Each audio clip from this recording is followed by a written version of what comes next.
Je m'appelle Jean-Paul Jacquet, je suis professeur émérite à l'Université de Strasbourg et directeur général honoraire au Conseil de l'Union européenne.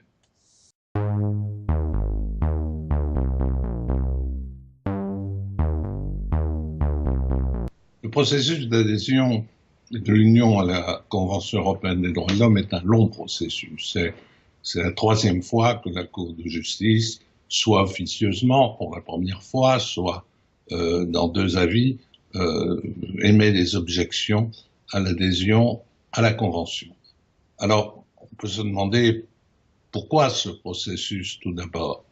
Je crois que c'est d'abord manifester l'appartenance à une communauté qui est plus large que l'Union européenne, mais c'est d'autre part éviter un certain nombre d'inconvénients qui viennent du fait que par le biais des États membres, la Cour européenne des droits de l'homme peut apprécier la compatibilité des actes de l'Union à la Convention européenne des droits de l'homme. Dans ces conditions, plutôt qu'utiliser le biais des États, il serait mieux que l'on puisse s'adresser directement à l'Union européenne devant la Cour européenne des droits de l'homme.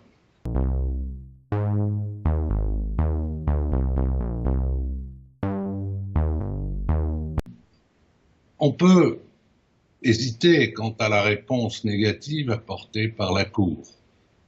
Il faut la comprendre, certains y ont vu une attitude psychologique visant à éviter la subordination entre deux cours.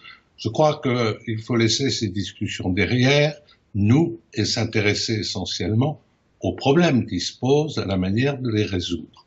Il y a un premier paquet de questions qui appellent une solution relativement simple.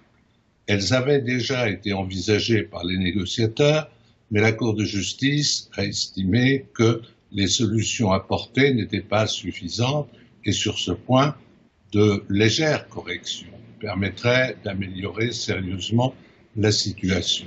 Je pense à ce qu'on appelle la corresponsabilité, c'est-à-dire à la possibilité de l'Union et ou des États membres de se joindre dans une affaire comme défendeur. Je pense aussi à ce qu'on appelle l'implication préalable de la Cour de justice, c'est-à-dire la possibilité pour la Cour européenne des droits de l'homme de surseoir à statuer sur une question si la Cour de justice n'a pas eu l'occasion de se pencher auparavant sur elle. Il y a d'autres questions secondaires que je ne vais pas aborder ici, mais qui toutes peuvent être résolues. Il y a deux questions essentielles qui tiennent aux spécificités et à l'autonomie du droit de l'Union. La première d'entre elles est relative au mécanisme de confiance mutuelle qui est l'un des piliers du fonctionnement de l'espace de liberté, de justice, de sécurité. Pour la Cour de justice de l'Union européenne, la confiance mutuelle implique qu'un État membre, avant de donner effet à un acte judiciaire notamment, ou un mandat d'arrêt européen, d'un autre émis par un autre État membre, ne recherche pas si l'affaire est compatible ou non avec le respect des droits fondamentaux. Pour la Cour européenne des droits de l'homme, qui a une vision différente et qui s'intéresse à la protection individuelle et moins au fonctionnement de l'espace de sécurité, de justice et de liberté, chaque cas doit faire l'objet d'un examen spécifique.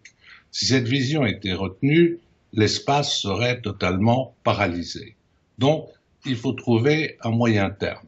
Je pense que sur ce point, tant l'évolution de la Cour de justice de l'Union européenne, dans des arrêts récents à propos de mandats d'arrêt émis à l'égard de citoyens roumains en Allemagne, que la Cour européenne des droits de l'homme, à propos de l'application de décisions judiciaires étrangères, ont fait un pas en avant et contentent à se rapprocher. La solution viendra difficilement de dispositions insérées dans l'accord d'adhésion, mais plutôt d'une coopération et de rapprochement des deux cours. Reste la question la plus difficile, qui est celle de la politique étrangère et de sécurité commune. Si l'Union adhère, la PESC sera soumise au contrôle de la Cour européenne des droits de l'homme, mais de par le traité de Lisbonne, d'importantes parties de la PESC échappent au contrôle de la Cour de justice. Et pour la Cour de justice, une telle situation impliquerait une intrusion dans le fonctionnement même de l'Union européenne qui est contraire à son autonomie. Alors, sur ce point, la solution est relativement difficile à apporter. On pourrait imaginer une révision des traités qui soumettrait la PESC à Luxembourg, mais c'est une utopie pour le moment.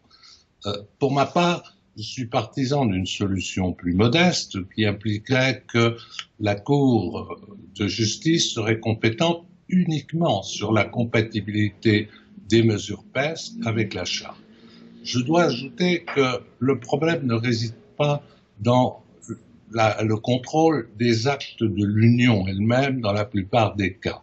Les violations dans ce domaine des droits fondamentaux sont commises lors des missions extérieures de l'Union pour l'essentiel du fait du comportement d'envoyés de l'Union ou de troupes de l'Union. Il s'agit de questions qui sont relativement concrètes et il est regrettable sur ce point qu'il n'y ait pas de protection, d'autant plus que de toute façon la Cour européenne des droits de l'homme pourra statuer sans aucune intervention de l'Union en poursuivant et condamnant les États membres qui ont la responsabilité concrète sur le terrain des forces de l'Union.